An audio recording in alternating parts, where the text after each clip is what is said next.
Helicopter বিধ্বস্ত হয়ে ইরানের প্রেসিডেন্ট ইব্রাহিম রাইসি ও পররাষ্ট্রমন্ত্রী আমির আবদুল্লাহিয়ান সহ শীর্ষ কর্মকর্তাদের মৃত্যুতে শোকের ছায়া নেমে এসেছে দেশটিতে। প্রথমে এই দুর্ঘটনার প্রাথমিক কারণ হিসেবে দুর্যোগপূর্ণ আবহাওয়ার কথা বলা হলেও সোমবার হেলিকপ্টার বিধ্বস্ত হওয়ার কারণ খুঁজে বের করে মৃত্যুর ঘটনা তদন্তের নির্দেশ দেয় ইরান সরকার।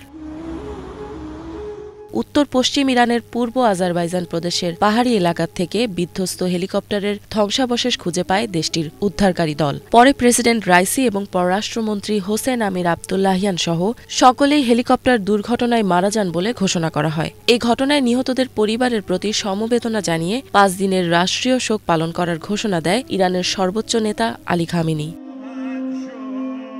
সোমবার বিকেলে তেহরানে হাজারো ইরানি জনগণ জড়ো হয়ে প্রেসিডেন্ট রাইসি, পররাষ্ট্রমন্ত্রী আমির আবদুল্লাহিয়ান, পূর্ব আজারবাইজান প্রদেশের গভর্নর মালেক রাহমাতি এবং ইরানের সর্বোচ্চ নেতার পূর্ব আজারবাইজানের প্রতিনিধি মুহাম্মদ আলী আল হাশেমের মর্মান্তিক মৃত্যুতে শোক প্রকাশ করে। সোমবার ইরানের প্রথম ভাইস প্রেসিডেন্ট মোহাম্মদ মোকবারকে অন্তর্বর্তী প্রেসিডেন্ট হিসেবে নিয়োগ দেওয়া হয়েছে। এছাড়া সরকারি মন্ত্রিসভার অনুমোদন সাপেক্ষে ইরানের রাজনৈতিক বিষয়ক উপপররাষ্ট্রমন্ত্রী আলী বাগেরি কানিকে ভারপ্রাপ্ত পররাষ্ট্রমন্ত্রী হিসেবে নিয়োগ দেওয়া হয়। আগামী 28 জুন ইরানের প্রেসিডেন্ট নির্বাচন হওয়ার কথা রয়েছে। ইফাত জাহান, বাংলাভিশন।